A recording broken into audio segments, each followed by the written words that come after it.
Olá, tudo bem? Seja muito bem-vindo a mais uma aula aqui do nosso treinamento e nessa aula eu vou te mostrar alguns elementos que compõem o nosso fatiamento e que são muito importantes de você saber o que eles significam.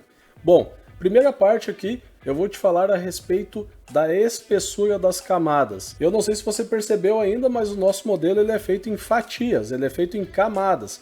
Por isso que esse software aqui que nós utilizamos se chama fatiador, porque ele vai pegar o modelo 3D, vai transformar nessas camadas e depois a nossa impressora vai fazer uma camada acima da outra para fazer o nosso modelo. E isso você consegue verificar aqui no próprio fatiador. Então olha só, se nós formos descendo aqui o simulador, nós vamos ver que ele é feito em camadas. Então ele faz, olha, primeira camada, segunda camada e assim por diante.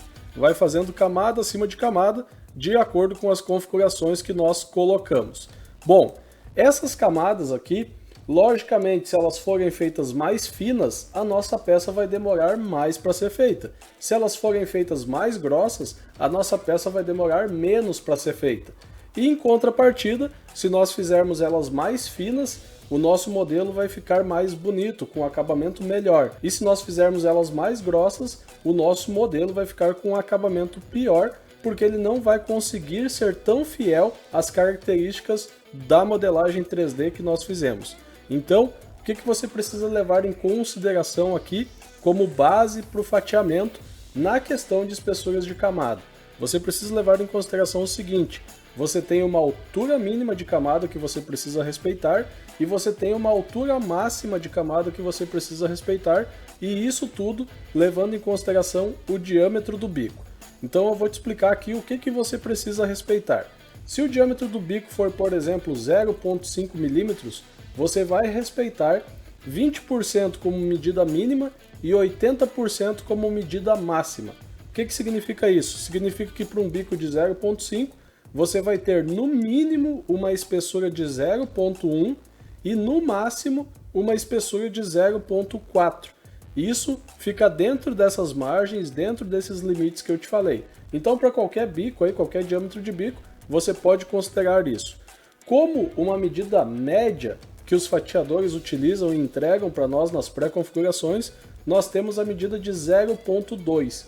Então, se você quer fazer uma peça com uma medida mediana, se você quer fazer uma peça com acabamento mediano, se você quer fazer uma peça que tenha mais ou menos um meio termo na questão de tempo, você vai utilizar essa medida de 0,2, tá bom?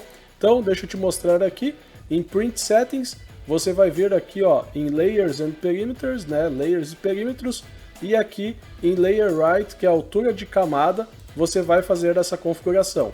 Então, nesse caso aqui, eu estou utilizando um bico de 0,4. A minha medida mínima aqui, ela poderia ser 0,08, tá? E a minha medida máxima aqui seria 0,32, levando em consideração os 20% e os 80%.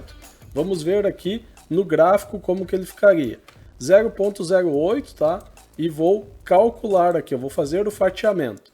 Você pode ver, olha, que nós temos linhas bem fininhas e consequentemente, né, nós temos camadas bem finas e consequentemente nós vamos ter um número de camadas aqui muito maior do que o número que nós teríamos com 0,32. Então olha aqui, se você visualizar aqui em cima, nós temos 249 camadas com essa medida de 0,08. E o tempo para fazer essa peça aqui daria 1 hora e 31 minutos. Se nós viermos aqui nas configurações e mudarmos agora para 0,32, eu vou fazer novamente o fatiamento. Você pode ver aqui que a representação das camadas já ficou mais grossa e nós diminuímos para 63 camadas. Então o tempo com isso vai ser muito mais curto para fazer essa peça. Olha, a mesma peça nós conseguimos fazer em 27 minutos. Então, você, com a experiência e com as impressões que você for fazendo, você vai adquirir aí os melhores parâmetros para chegar na qualidade que você quer e no tempo de impressão que você quer. Lembrando que quanto mais qualidade, mais tempo de impressão. Quanto menos qualidade, menos tempo de impressão. E tudo isso você consegue fazer a simulação por aqui. Eu voltei o bloco aqui ao normal para você ver como fica o modelo em 3D e agora o modelo fatiado. Você já pode ver aqui que ele tem algumas representações com cores diferenciadas, né? E isso é de propósito no software para você entender o que é cada parte. Bom, uma parte muito importante aqui do nosso modelo são os perímetros externos, né? Ou o perímetro externo, que é a casca de fora do modelo. Logo para dentro dele nós temos os perímetros, então você pode identificar isso aqui pelas cores, olha. O perímetro externo é esse laranja, tá? Que eu vou desligar agora aqui, olha. Esse é o perímetro externo, então dentro do software de fatiamento, quando você tiver alguma configuração que seja ligada ao perímetro externo, como por exemplo velocidade, você já sabe que é a casca que é formada por fora do modelo. Logo para dentro dele, nós temos o perímetro, que é essa parte aqui em amarelo. Essa parte aqui, mais o perímetro externo, é o que vão dar a espessura da casca do meu modelo. Então se eu vier aqui em Print Settings, e aqui ó, na parte de Vertical Shells eu colocar, por exemplo, 20 perímetros, tá? Vou exagerar aqui, colocar 20 perímetros, e eu fizer o fatiamento, você vai ver aqui que agora eu tenho toda essa espessura aqui ó, como casca do meu modelo. Então, toda essa espessura aqui, dessa parte amarela até a parte laranja, é como se fosse a casca do meu modelo. Se eu deixar ele aqui ó, com 10, por exemplo, e colocar aqui no Infill, que é o preenchimento, eu colocar 0, olha como que ficaria essa peça. Ela ficaria uma caixa com uma casca bem grossa aqui ó, nessa parte externa. Então, aqui eu teria, como eu tenho 10 camadas de perímetro, eu teria aqui 0.4, que é a espessura do meu bico, o diâmetro do meu bico, vezes os 10. Então essa parede aqui toda amarela, ela tem 4 milímetros de parede sólida, de parede maciça. Então, com isso aqui você consegue entender o que é o perímetro e você consegue saber aí onde configurar isso para que você tenha uma casca mais grossa ou uma casca mais fina de acordo com as suas necessidades. Normalmente, para peças normais que não vão ter esforço mecânico e tal, a gente utiliza 2, 3 cascas aqui. Se você for fazer um vaso, se você for fazer alguma coisa nesse sentido, normalmente é utilizado apenas um perímetro. E se você for fazer peças onde você precisa ter uma massa maior nessa parede externa para que ela fique mais resistente, aí você tem que ver quantos milímetros você necessita, lembrando sempre de multiplicar, né, o diâmetro do bico pela quantidade de perímetros aí para ter a espessura que você vai necessitar. Então é isso, nessa parte aqui, né, nós temos os perímetros e depois você pode ver aqui, deixa eu voltar ao normal o nosso fatiamento para que você possa ver as outras questões. Aqui então normalmente a gente deixa 3, vou voltar aqui pro Infill e eu vou colocar aqui 10% e aqui eu vou colocar como retilinear, tá? Vou deixar assim e agora eu vou fatiar novamente para você continuar conferindo aqui as outras questões. Bom, nós já vimos aqui então do nosso perímetro externo, nós vimos do nosso perímetro, que é essa parte em amarelo, e agora essa parte aqui ó, interna é o Infill, tá? Então esse Infill aqui é a densidade que nós temos dentro do nosso modelo. Então você consegue verificar essa densidade e também o desenho do Infill olhando essa parte vermelha aqui que tem dentro do modelo, tá bom?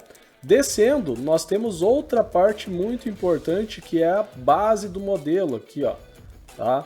Então essa base do modelo, essa parte em roxo aqui, nós temos o Solid Infill e essa parte aqui é a parte do bottom, é a parte da base, tá? Aqui é muito importante sempre que você deixe uma espessura que a sua peça não vai ficar, por exemplo, vazada na parte de baixo. Normalmente na parte de baixo é mais tranquilo, se você deixar meio milímetro, 0.6 ou até mesmo 1 milímetro de espessura, já vai ficar fechado, vai ficar tranquilo. E aqui a parte importante, né, que nós temos, que é a parte do topo também, que é a parte de fechamento da peça. Essa parte de fechamento na parte de cima, o ideal é que a gente não deixe menos do que 0.6 milímetros.